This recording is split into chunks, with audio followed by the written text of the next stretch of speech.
Venom এতটা স্যানদের প্রিয় ছিল কেন? কারণ আমরা টোবি স্পাইডারম্যানকে অনেক বেশি ভেনমের প্রভাবিত অবস্থায় দেখেছি। আর যখন সেটা তার ভেতরে ঢুকে যায়, তখন পুরো সিনেমায় এমন কোনো চরিত্র ছিল না যে পিটার পার্কারকে বিরক্ত করত। ভেনমের আগমনের আগেই সবার আতঙ্ক ছিল, কারণ ভেনম তো আগে থেকেই পিটার পার্কারের ভেতরে ছিল।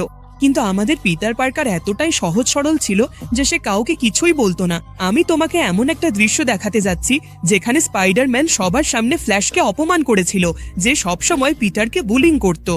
দৃশ্যটা পুরোটা দেখে আমাকে বলো, তোমার প্রিয় স্পাইডারম্যান কে এবং কেমন?